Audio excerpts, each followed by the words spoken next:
Hello and welcome to Planting Joy Gardens. Welcome to Planting Joy Gardens. Today we are going to do a garden tour, but first I had to harvest some strawberries. So today, this is what I got from my little strawberry patch. I do still have a few in here that can come out. I wish they were a little bigger, but that's okay. So let's get started on this tour. Okay, so it's in the evening. There is a little background noise, but we'll start the tour. So this is my perennial bed here, and I have some strawberries there. They look pretty good. I have tried to plant some Swiss chard here, but it didn't take hold, so I'll be planting that somewhere else. I do keep this bed covered so that I get to actually enjoy some of my strawberries. I have another strawberry tower here, and I do believe that this one is the ever-bearing variety, so it is not quite as productive. You get a few strawberries every now and then as opposed to a flush. I'm going to share some of my ornamentals. I have my hosta here, and this is the Patriot hosta. Here is my hydrangea, and it grows no more than 4 feet high and 4 feet wide. It is cut down every year and started from scratch, from the ground and reproduced. It is a perennial. I have some little Patriots stuck in there. I have my stand of ostrich ferns. I am growing in a shaded backyard, so my yard gets maybe 4 hours of direct sunlight a day, usually in the morning from 10 to about 2, and then I get dappled light between 9 and 10 o'clock, and then dappled light again from like 2, 3 to 4 o'clock, so about 6 hours of sun a day. Okay, so I do very well with shade plants. This is my Emperor Rue hosta, and it's doing quite well. I have a yard that has lots of frogs, so my frogs are my co-workers, and they keep the bugs in check for me. Here is my hydrangea macrophylla, and it has a hard time with blooms. It blooms maybe once every 3 years, and it's usually on the back side, so I rarely get to see the flowers, but it is healthy and it provides biodiversity. And for the sake of correction, this is my Annabelle hydrangea, and it has beautiful white blooms, and it grows 4 feet wide and 4 feet high, and it's a perennial, comes back every year. Okay. So now we're going to move over to my knockout rose, and it is blooming. There's buds all over, as you can see. Buds everywhere. I'm very excited about how this one has grown this spring. Underneath, down low, I have my sedums right here. They bloom a deep pink color in the fall. I also have my water irises. These yellow ones are water irises. Once upon a time I had a pond, and I literally plucked them out of the pond and put them in the dirt. So they're finishing off, but they give you beautiful height in the yard. Eye level flowers.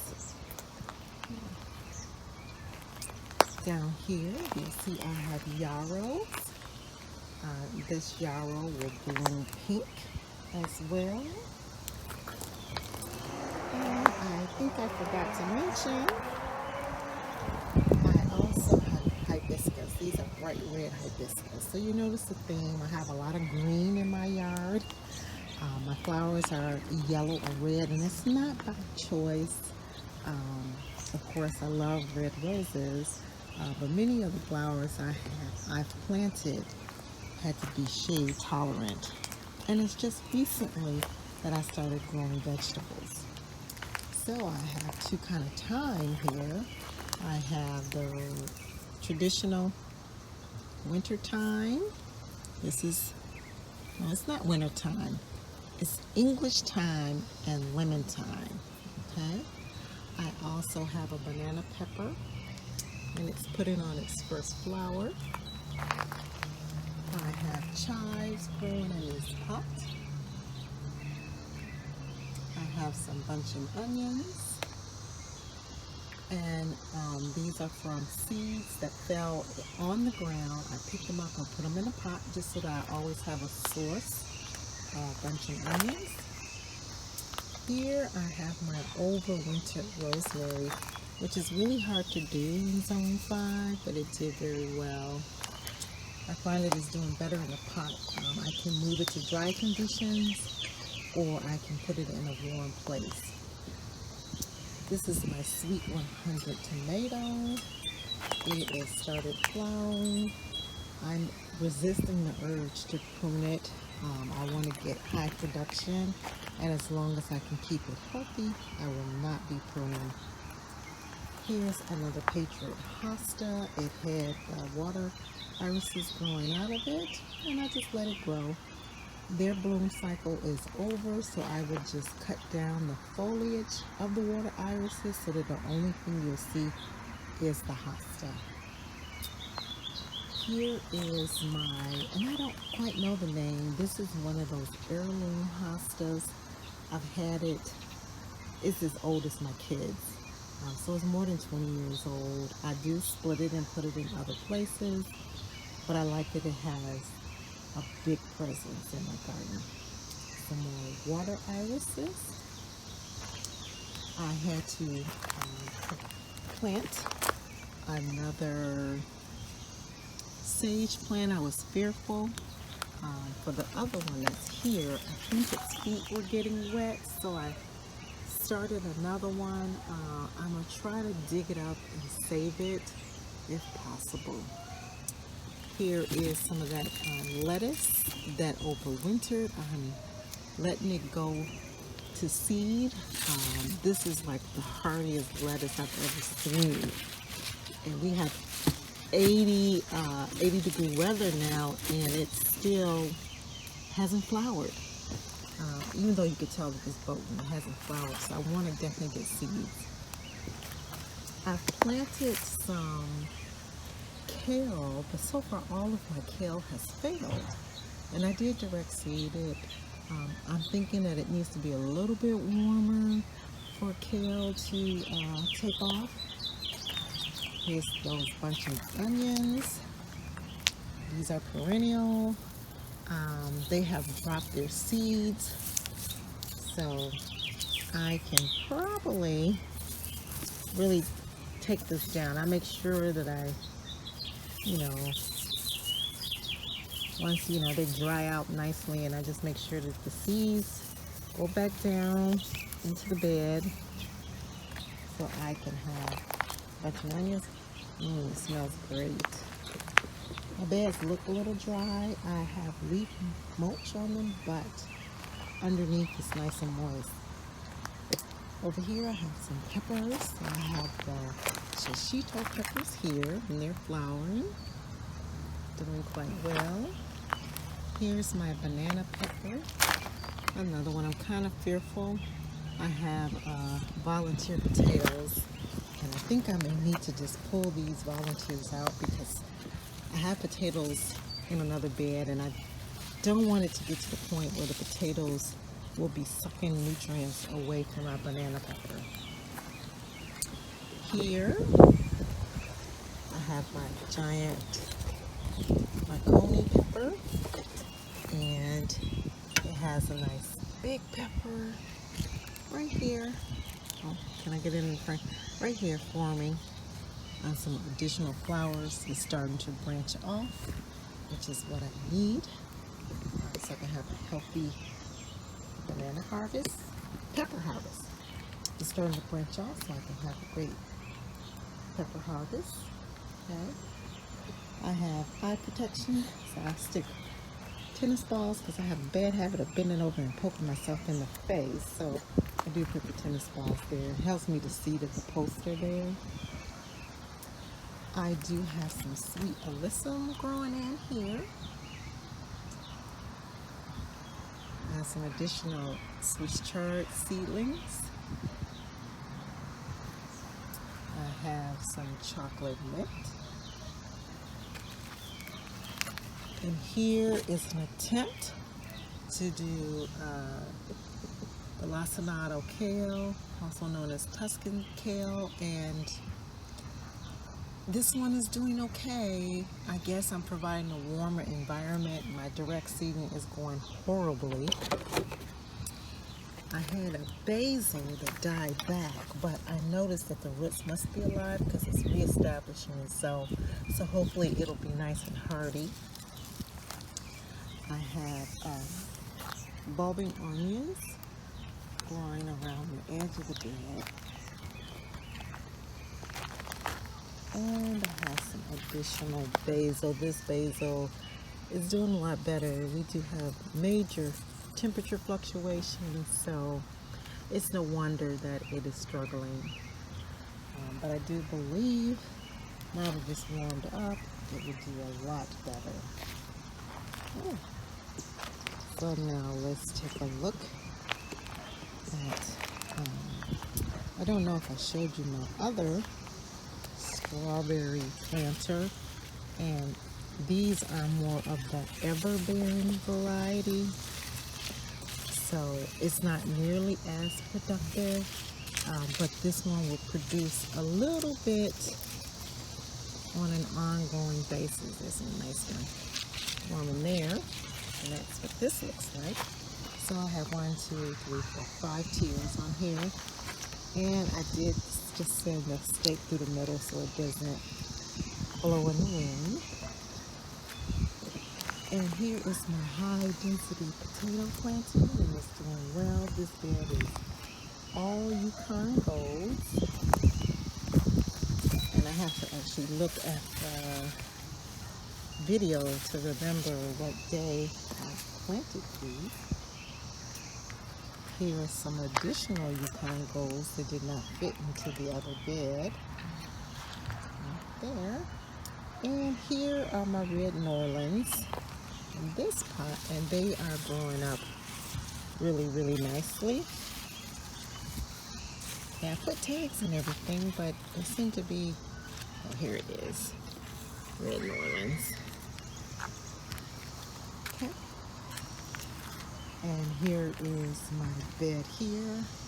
Right now there's just lettuce, and I've planted string beans. It's been hardly no time. I don't even think it's been a good 4 days since I planted this. And as you can see, I already have beans coming up. I did use a bean booster. So they're just now emerging, which is amazing. As you can see those. So I'm excited that my beans are coming up. I put it on both sides. And when the lettuce is done, I will add more beans up the middle. So let's take a look at this side. I have everything covered because the cicadas, they just stick to everything. So yeah, I see that there's some beans trying to emerge, and this is like a spinach seedling. So the beans are trying to erupt here. There we go.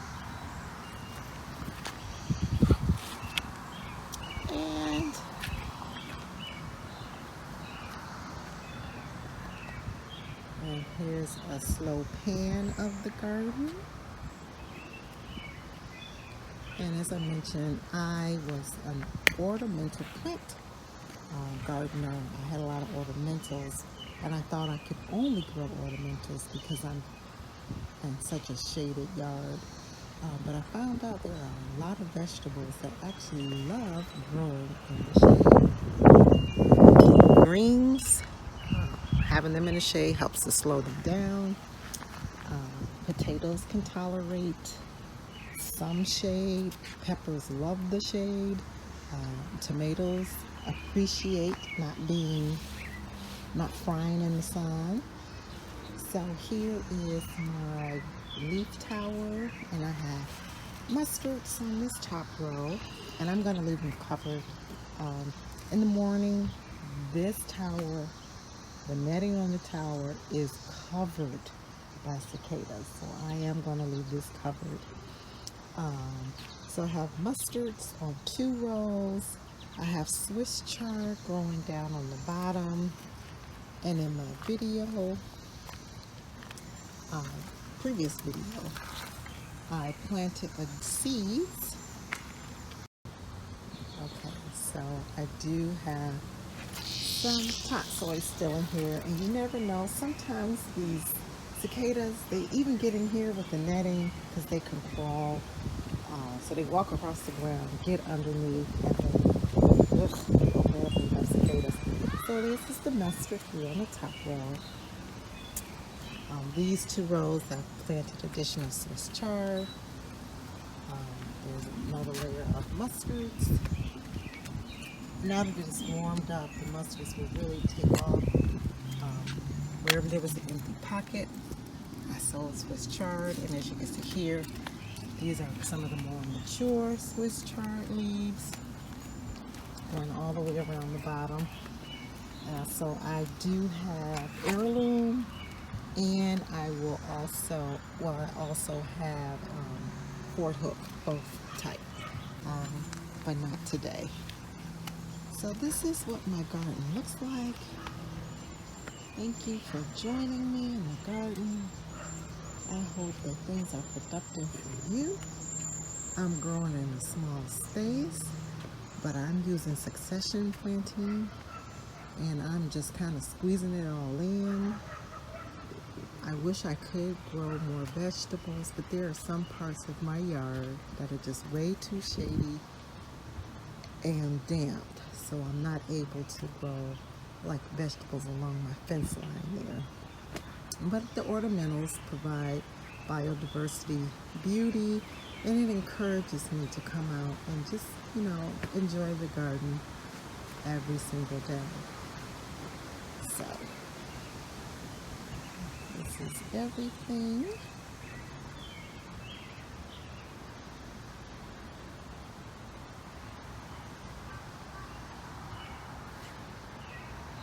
And out in the distance is my dog's garden room where we train the dog to use the potty. So the rest of the yard is clear. And as you can see from this perspective, I have quite the canopy in my yard. So I am growing where I can get light, and I am doing this with about 6 hours of sunlight a day, 4 direct hours of sun and 2 hours of dappled sunlight. So thank you so much for joining